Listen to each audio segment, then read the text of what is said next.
today I'm reviewing the Osmosis Beauty Growth Factor Serum. And really quick, I just want to say, purchase these products with my own money. I'll never waste your time with sponsored ads or videos, so if you want to help support the channel, check out nobsb.com, join my Patreon community, or click on the links below. Okay, so I'm trying to get through some of these growth factor products that I've been testing out over the years.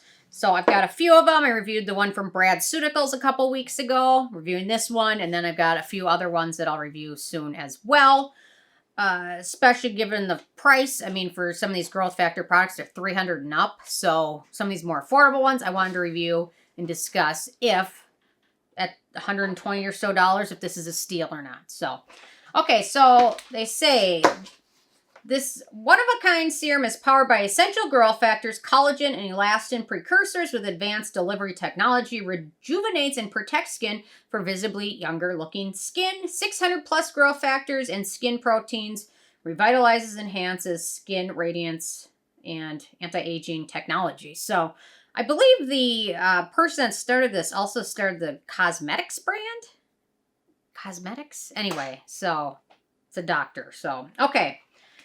And some of these growth factor serums, they're becoming quite, it's an expensive product to do. So some of these more affordable products may look like a steal, but in the long run, sometimes you get what you pay for because the real growth factors are like thousands of dollars for like a cup of them. So figure that's why the products are so darn expensive, because they're expensive. So, okay, first criteria is packaging. No issues with the packaging. Pump bottle, no issues with that at all. It's a pump bottle. I like it. It works. In terms of the nature drying types of alcohol, it does contain benzyl alcohol as a preservative. It's the last ingredient on the ingredient list. It's not going to be an issue for most in terms of preservatives. It's much less irritating probably than most other preservatives they could use. So no issues with that. In terms of fragrance, it contains lemon peel oil, which gives it a light citrus scent when you initially apply it, but it dissipates nearly immediately. So it really doesn't give much of a scent. I'm very scent sensitive. The scent of it didn't bother me, but why even put it in there? Lemon peel oil has no known benefits for skin whatsoever. Don't use a lemon on your face. Some people use it as a hack or whatever to exfoliate. Don't do it. It's not good for your skin. So, scent of this doesn't bother me, but they would have just been better leaving it out because some people have sensitive skin and aren't going to be able to use it because of that, and that is a disappointment. So, the manufacturing location for this one is the U.S., so no issues with that. So ease of use. It has like a light, like oil texture to it a little bit. So it's got like a light serumy texture, which is no issues with that. They recommend using 1 to 2 pumps on clean skin morning and evening. I will say a little bit of this one does not go a very long way. With other products that are even a little bit thicker, I can make them go further, but this one just a little bit of it does not go a long way, so keep that in mind. So use it on clean skin, morning and or evening. Personally, I'm going to tell you, don't use it in the morning. Don't. Use an L-ascorbic acid serum, a vitamin C serum. Vitamin C renews, helps with collagen production. You're much better off using vitamin C in your morning routine and then just using this at night. And then the bottle will last like twice as long because you're not using it twice a day. So just listen. Just use it. Use the Geek and Gorgeous Sea Glow or whatever. Just use vitamin C in the morning. That's what I recommend. Using this in the evening.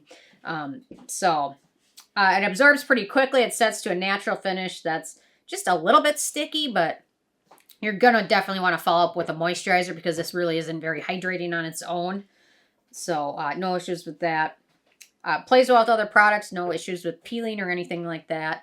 So you can certainly use this in your morning routine if you want, but you're better off going with the vitamin C serum because that really does help with collagen production as opposed to, this is more of a repairing type product and vitamin C is more of a preventative type product. So, okay, in terms of animal testing, this is cruelty-free, so no issues with that. I'm going to talk about the ingredients in this and the growth factors and how they work in a minute. Okay, in terms of performance, in the long run, so I've tested quite a few growth factor products now. I want to say maybe 7 or 8 different ones. They're all expensive. In the long run now, after testing this one, it helped a little bit with fine lines and firmness.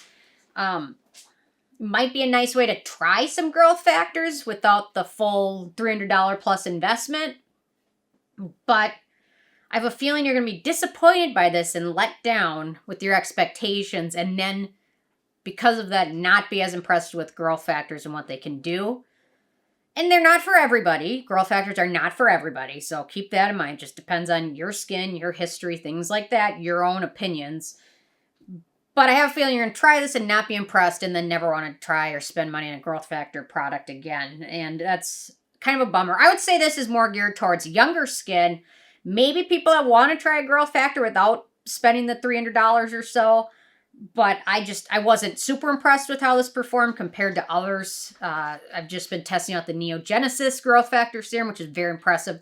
The SkinMedica one is amazing. This one is a letdown after testing and knowing what to expect with growth factor products and how amazing they can be. This was a letdown, I'll say. It helped a little bit with fine lines and firmness, but nowhere near the efficacy that I've noticed with other ones that really help with deep lines, deep wrinkles, skin tone, skin texture.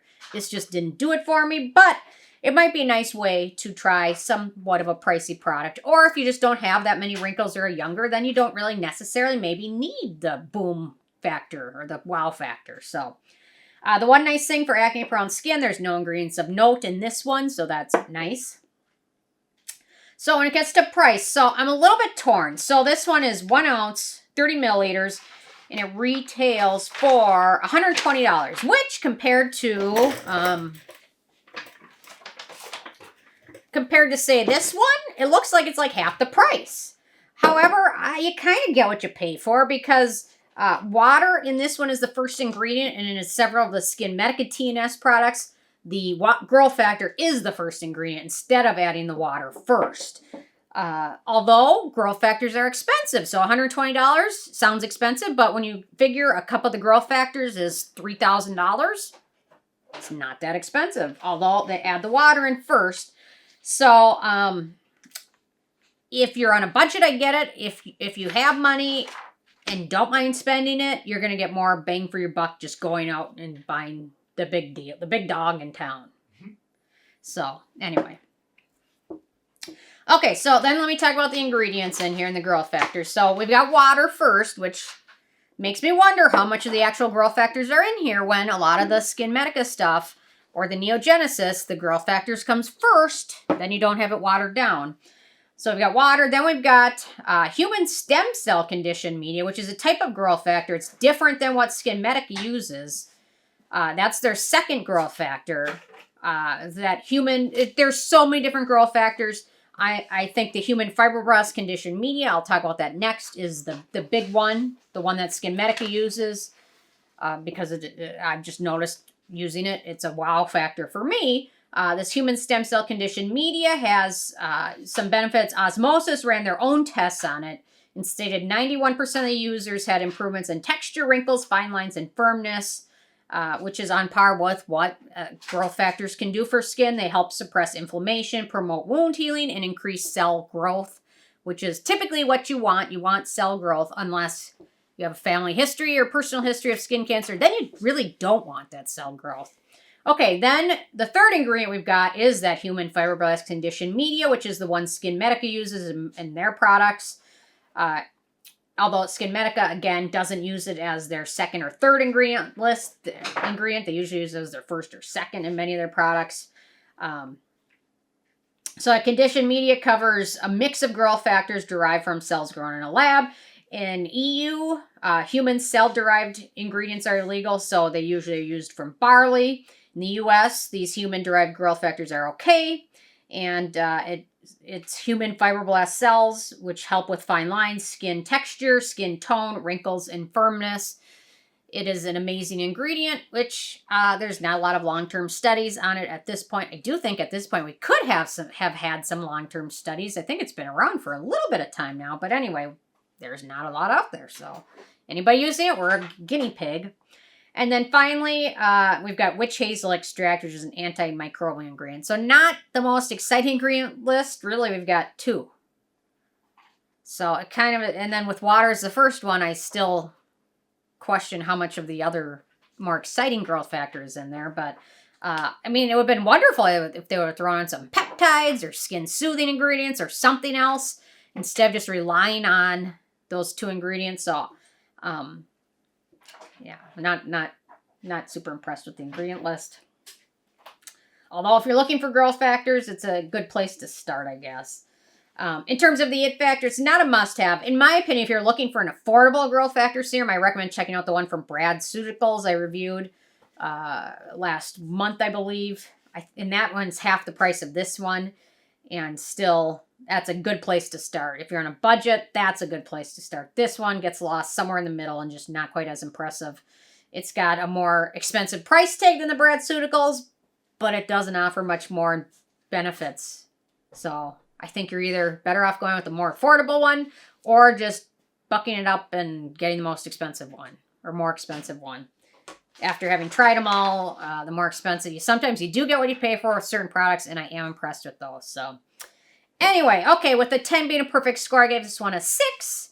And I think my experience with it echoes what I've heard from others. They've tested it. It hasn't been as impressive as other products that are more expensive. So sometimes it's just better off to... And typically, I'm not like spend your money, buy everything, go for the most expensive stuff. Typically, I'm much more conservative. I think go with the more affordable one when you can. But with certain ingredients, they cost a lot. So that's why the product's more expensive, and I get it. Sometimes Lemur, they're using the cheapest of the cheap ingredients, and there's no reason for that product, their moisturizer, to cost that much. But I get why these growth factor products are expensive. So anyway, interested in hearing your thoughts on it. Leave a comment. Love hearing from you guys, and stay tuned for more tomorrow. Thank you so much. Bye, guys.